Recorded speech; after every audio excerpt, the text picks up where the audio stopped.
पूरे प्रदेश भर में एमएलसी चुनाव को लेकर तैयारियां पूरी तरह से तेज हो गई हैं।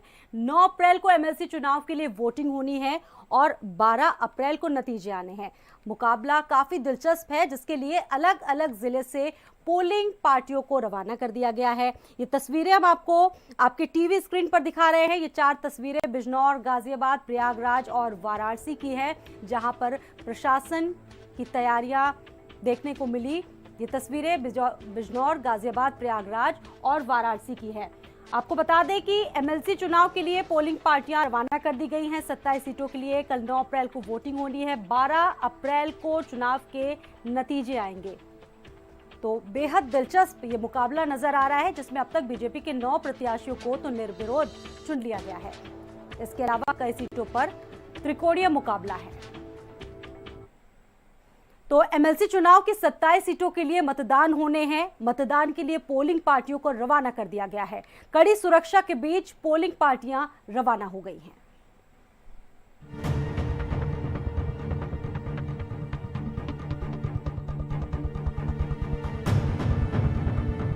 विधान परिषद सदस्य चुनाव को लेकर चल रहा प्रचार का संग्राम थम चुका है। शुक्रवार की सुबह से ही पोलिंग पार्टियों की रवानगी का सिलसिला शुरू हो चुका है। उन्नाव में एमएलसी चुनाव कराने के लिए पोलिंग पार्टियां रवाना हो गई। आपको बता दें कि 9 अप्रैल को सुबह 8 बजे से शाम 4 बजे तक मतदान होगा। उन्नाव में 17 बूथों पर मतदान होगा और सभी 16 ब्लॉकों के अलावा उन्नाव नगर पालिका में भी मतदान स्थल बनाया गया है, जिसमें 1 सैकड़ा से ज्यादा कर्मी विधान परिषद का चुनाव कराएंगे। देवरिया कुशीनगर स्थानीय निकाय एमएलसी चुनाव के लिए जिला प्रशासन ने व्यापक स्तर पर तैयारियां कर ली है। देवरिया और कुशीनगर जिले में कुल 32 मतदान केंद्र बनाए गए हैं, जिनमें 17 मतदान केंद्र देवरिया जिले में है, तो वहीं कुशीनगर जनपद में 15 मतदान केंद्र हैं। अगर हम वोटर्स की बात करें तो इन दिनों जिलों में कुल 5513 वोटर हैं, जो 32 सेंटरों पर अपने मतदान का प्रयोग करेंगे। कुशीनगर देवरिया स्थानीय प्राधिकारी के लिए विधान परिषद के कल इलेक्शन होने जा रहे हैं। उसके लिए व्यापक पुलिस प्रबंध किए गए हैं। इस जनपद की सीमाएं बिहार से लगती हैं, इसलिए बॉर्डर पे भी व्यापक पुलिस प्रबंध किया गया है। मतदान केंद्रों पर, सभी मतदान केंद्रों पर सीएपीएफ आई हुई है बाहर से, वो डिप्लॉय की गई है। साथ ही सिविल पुलिस का फोर्स लगाया गया है, एक थानाध्यक्ष के नेतृत्व में। रायबरेली में एमएलसी चुनाव के लिए 18 ब्लॉकों में शुक्रवार को मतदान होना है। जिला प्रशासन ने भी सभी तैयारियां पूरी कर ली है। बीजेपी से राज्य मंत्री स्वतंत्र प्रभार दिनेश प्रताप सिंह प्रत्याशी है, तो वहीं सपा से वीरेंद्र शंकर सिंह मैदान में है। रायबरेली में 2480 मतदाता प्रत्याशियों के भाग्य का फैसला करेंगे।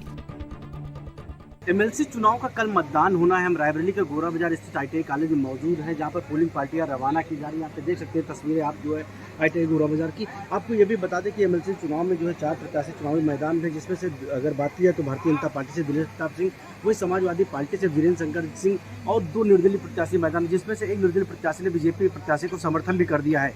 इस सब चीज़ जानकारी करने के लिए हमारे साथ यहाँ पे एडीएम प्रशासन अमित कुमार जी मौजूद हैं। इनसे भी जानेगा कि किस तरह सुरक्षा व्यवस्था के तहत जो है ये चुनाव संपन्न कराएंगे। सर, आज पोलिंग पार्टियां रवाना की जा रही है, क्या व्यवस्था की गई है? एमएलसी के इलेक्शन हेतु कल चुनाव होना है, कल मतदान होगा। आज यहाँ से पोलिंग पार्टियां रवाना की जाएगी। 18 ब्लॉक के हमारे 18 बूथ बने हुए हैं, 2480 मतदाता है। उसी हिसाब से अभी हम लोग पोलिंग पार्टी की तैयारी करेंगे। 9 अप्रैल को एमएलसी पद के लिए झांसी में वोट डाले जाएंगे, जिसके लिए 37 बूथ बनाए गए हैं, जिसमें 3825 मतदाता अपना वोट डालेंगे। आपको बता दें कि झांसी ललितपुर जालौन सीट के लिए विधान परिषद चुनाव में तीनों जिलों में 37 बूथ बनाए गए हैं, जबकि झांसी जिले में 16 मतदान केंद्र बनाए गए हैं। झांसी में विधान परिषद की चुनाव की तैयारियां पूर्ण हो चुकी हैं। झांसी के बुंदेलखंड डिग्री कॉलेज से यहाँ पर पोलिंग पार्टियां रवाना हो रही हैं। देख सकते हैं काउंटर बनाए गए हैं। यहाँ पर जो पोलिंग पर जाने वाले लोग हैं, यहाँ पर पीटरिंग अधिकारी यहाँ पर अपना यहाँ पर नाम दर्ज पर्चा यहाँ पर ले रहे हैं। इनको पेटी दी जाएगी। लेकिन जिस तरीके से तैयारियों की बात करें तो आज यहाँ तैयारियाँ हो चुकी हैं और कल 9 तारीख है, कल यहाँ पर मतदान होगा। झांसी जिले की बात करें तो झांसी जिले में 16 बूथ बनाए गए हैं। टोटल बूथों की बात करें, तीनों जिलों की बात करें, 37 बूथ बनाए गए हैं और 3825 यहाँ पर मतदाता हैं। लेकिन जिस तरीके से बूथों की बात करें तो झांसी में 16 बूथ बनाए गए हैं। लगातार आप देख सकते हैं कि बीकेडी हॉल में यहाँ पर पीठासीन अधिकारी यहाँ पर अपने अपने पेटी लेने के लिए, मतपत्र लेने के लिए यहाँ पहुँच रहे हैं और कुछ ही देर बाद यहाँ से पोलिंग पार्टी अपने अपने बूथों पर रवाना होगी। प्रशासन और पार्टियां सभी तैयारियां पूरी कर चुकी हैं। अब इंतजार है तो नतीजों का। ब्यूरो रिपोर्ट, भारत समाचार।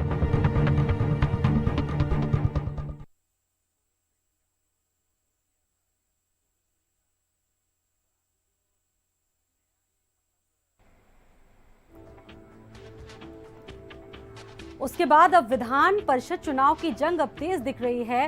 कहा जा सकता है कि मुकाबला काफी दिलचस्प होने वाला है, क्योंकि 27 सीटों पर ये रण होगा। चुनाव का रण शुरू हो जाएगा, 9 अप्रैल को वोटिंग शुरू हो जाएगी और काफी तैयारियां प्रशासन की तरफ से आप तस्वीरों में देख सकते हैं। पोलिंग पार्टियों को बूथों की तरफ रवाना कर दिया गया है। बीजेपी के 9 प्रत्याशी तो निर्विरोध चुन लिए गए हैं। कई सीटों पर इसके अलावा त्रिकोणीय मुकाबला भी देखने को मिलेगा। तो वहीं अगर बात की जाए तो कई ऐसे प्रत्याशी बागी हैं जो बीजेपी के लिए सरदर्द बने हुए हैं।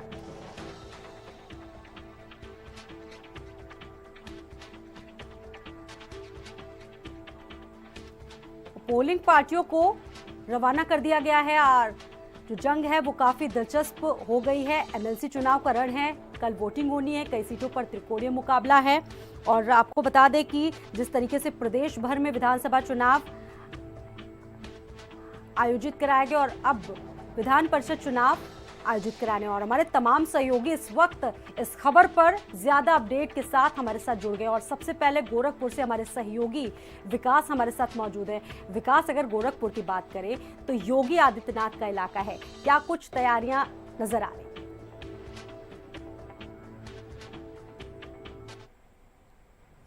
के लिए पोलिंग पार्टियां जो अपने अपने बूथों के लिए रवाना हो चुकी हैं। गोरखपुर और महाराजगंज की एमएलसी की चुनाव की कल वोटिंग होगी। कुल 33 बूथ बनाए गए हैं। 21 बूथ जो नगर निगम के साथ गोरखपुर में है और 12 बूथ जो है महाराजगंज में। सीएम योगी खुद कल 8 बजे नगर विधायक के रूप में नगर निगम के बूथ पर मतदान करेंगे।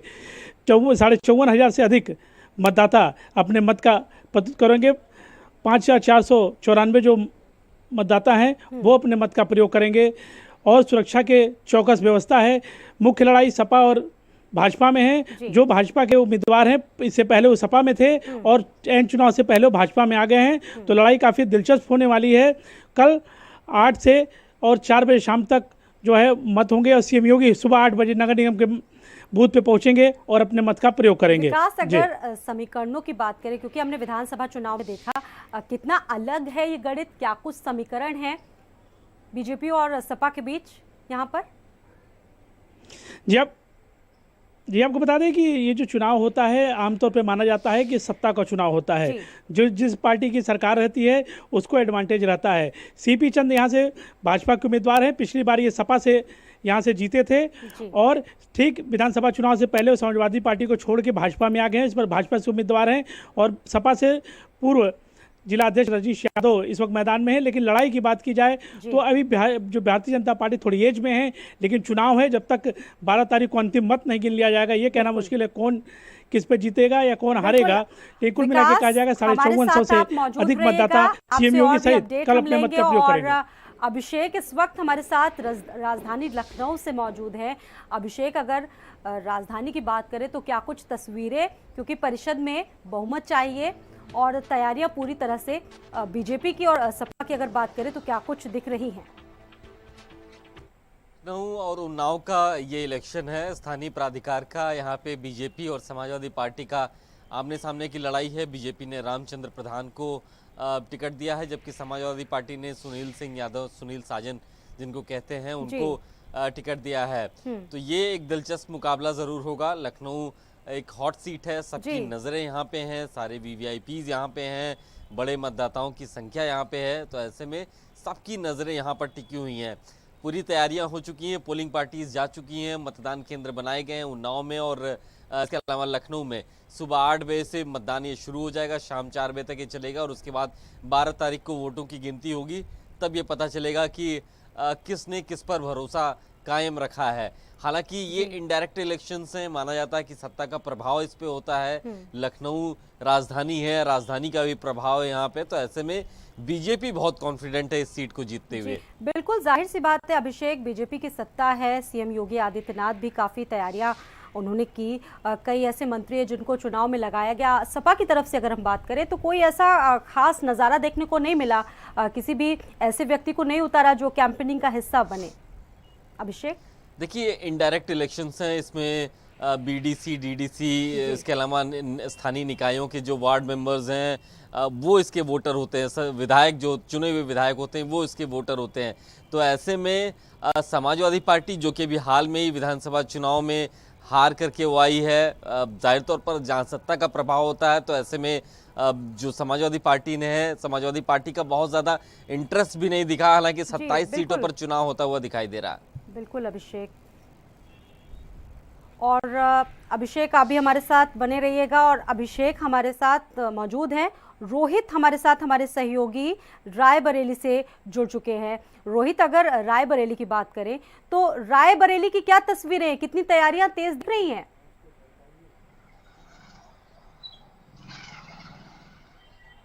जी मैं आपको बता दूं, अगर बिजनौर जनपद की बात करें तो बिजनौर और मुरादाबाद दोनों जो है जगह पे कर जो है विधान परिषद सदस्य का जो है चुनाव है, इसको लेकर जो है सभी तैयारियां पूरी कर ली गई हैं।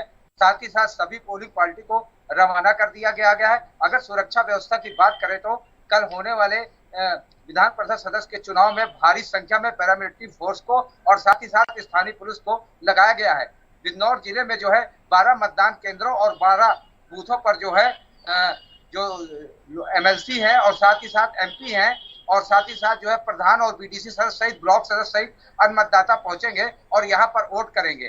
सुरक्षा व्यवस्था की बात करें तो काफी संख्या में पैरामिलिट्री फोर्स और स्थानीय पुलिस को लगाया गया है और सुबह 8 बजे से लेकर जो है शाम 4 बजे तक जो है मतदाता यहाँ अपने मताधिकार का प्रयोग करके विधान परिषद सदस्य को चुनने का काम करेंगे। रोहित, आप हमारे साथ लगातार बने रहिएगा, इस खबर पर जुड़े तमाम अपडेट हम आपसे लेते रहेंगे। और इस वक्त हमारे साथ गाजियाबाद से हमारे सहयोगी विकास भी लगातार बने हुए हैं। विकास, इसके अलावा और क्या कुछ अपडेट है इस पूरे चुनाव को लेकर?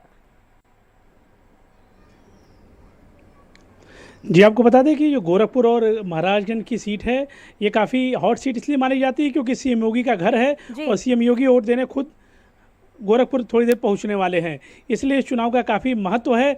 यहाँ पे जो है इस वक्त लड़ाई आमने सामने की है समाजवादी पार्टी और भाजपा की, लेकिन जिस तरह प्रचार किया जाए योगी का प्रभाव हो या यहाँ जो कि दोनों जिले में सीटों की बात की जाए तो 12 सीट है जिसमें 11 भारतीय जनता पार्टी के विधायक हैं और 1 विधायक कांग्रेस का है। समाजवादी पार्टी का इस दोनों जिलों में कोई विधायक ही नहीं है, तो ये लड़ाई काफ़ी जो है भाजपा बढ़त मानी जा रही है। लेकिन मैंने जैसे पहले भी कहा कि जब तक अंतिम वोट गिन नहीं लिया जाए ये नहीं कहा जा सकता कौन जीतेगा। बिल्कुल विकास, देखने वाली बात होगी क्योंकि सीधी लड़ाई समाजवादी पार्टी और बीजेपी की, और जाहिर सी बात है कि ज़्यादातर जो चीज़ें हैं वो बीजेपी के पक्ष में हैं। इसके अलावा प्रशासन की तरफ से भी विकास काफ़ी तैयारियां की गई। अगर हम बात करें कल की, तो कल और क्या कुछ तैयारियां देखने को मिलेंगी? बिल्कुल, आपको बता दें कि त्रिस्तरीय जो फोर्सेस हैं, चाहे वो पैरामिलिट्रीज हों, स्थानीय पुलिस हो, इनका एक घेरा रहेगा। उसके साथ साथ जो आला अधिकारी हैं, चाहे एसपी हो, डीआईजी, एडीजी हैं, वो लगातार राउंड अप करेंगे। सीसीटीवी कैमरे से निगरानी होगी, यानी कि पूर्ण रूप से पारदर्शी चुनाव कराने की पूरी कोशिश की जा रही है कि इतनी बड़ी बेहतरीन सुरक्षा की जाए कि परिंदा भी न पर मार सके। इसके लिए प्रशासन जुट गया है, बाहर से फोर्सेस भी आ गई हैं और कल जैसे ही 8 बजे का वो वोटिंग शुरू हो जाएगी और 4 बजे तक ये वोटिंग जारी रहेगी। बिल्कुल विकास, हमारे साथ बने रहिएगा। और लोकेश हमारे साथ गाजियाबाद से लगातार बने हुए हैं। लोकेश, अगर गाजियाबाद की बात करें तो कितनी पारदर्शिता बढ़ती जा रही है तैयारियों को लेकर?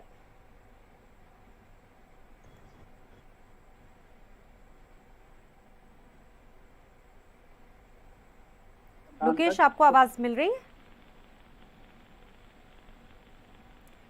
लोकेश से थोड़ा सा कनेक्टिविटी नहीं हो पा रही है, उनसे हम लगातार कनेक्टिविटी करने की कोशिश कर रहे हैं। तो तस्वीरें हम आपको लगातार तमाम ज़िलों की दिखा रहे हैं, हमारे सहयोगी चप्पे चप्पे पर मौजूद हैं, पल पल की अपडेट आपको भारत समाचार पर हम दिखा रहे हैं। तो मुकाबला काफ़ी दिलचस्प होता दिख रहा है। मार्च में खाली हुई थी एमएलसी की 36 सीटें और अब कल वोटिंग होनी है। अब 27 सीटों पर सीधा मुकाबला होना है, यानी कि सपा और बीजेपी दोनों आमने सामने हैं। अभिषेक हमारे सहयोगी लखनऊ से हमारे साथ मौजूद है। अभिषेक, लखनऊ की बात करें तो यहाँ पर मुकाबला काफी दिलचस्प और कड़ा भी नजर आ रहा है। प्रशासन की तैयारियां भी तेज हैं। और अभिषेक, अगर हम जाने, यहाँ पर तो कई सीटें ऐसी हैं जहाँ पर बीजेपी और सपा के बीच में कहीं ना कहीं एक नूरा कुश्ती भी देखने को मिली थी। इस पर क्या कहेंगे आप? देखिए, 27 सीटों पर ये चुनाव होना है, बाइपोलर है, क्योंकि कोई और दल लड़ाई में दिख नहीं रहा है। बीजेपी सत्ता में है, उनके पास ज़्यादा विधायक हैं, उनके पास जो अभी ग्राम पंचायतों में ज़्यादातर मेंबर्स चुने हुए हैं, स्थानीय निकायों में उनके प्रतिनिधि ज़्यादा हैं। तो ऐसे में बीजेपी को लगता है कि वो बेहतर स्थिति में है और ज़्यादा सीटें जीत सकते हैं। 9 सीटों पर निर्विरोध जीत हासिल हो ही चुकी है उनको। समाजवादी पार्टी के साथ ड्रॉबैक यही है कि इस बार के एमएलसी इलेक्शंस में उन्होंने बहुत ज़्यादा फोकस नहीं किया, चुनाव प्रचार नहीं किया। बहुत से प्रत्याशियों ने नामांकन करने के बाद अपना नाम वापसी में अपना पर्चा वापस ले लिया, वो एक बड़ा सेटबैक था। कई प्रत्याशी नामांकन दाखिल नहीं कर पाए। तो ऐसे में ये बात कहना बिल्कुल स्पष्ट है कि बीजेपी कॉन्फिडेंट है कि मैक्सिमम सीटें वो जीत सकती है। और ये भी बात सही है कि जो ज़्यादा सीटें जीतेगा विधान परिषद में वो बहुमत में रहेगा। अभी तक समाजवादी पार्टी विधान परिषद में बहुमत में हुआ करती थी, लेकिन अभी हाल में ही बहुत सारे उनके जो विधान परिषद के सदस्य हैं वो बीजेपी में शामिल हो गए। इन 36 सीटों पर चुनाव हो रहा है, 9 निर्विरोध बीजेपी जीत चुकी है। 27 में बीजेपी को ऐसा लगता है कि बहुत सारे सीटों पर उनको आसान जीत हासिल होगी, क्योंकि इसके लिए एक पूरी स्ट्रैटेजी बनाई गई है। सांसदों को लगाया गया, विधायकों को चुनाव प्रचार में लगाया गया। मौजूद रहिएगा। और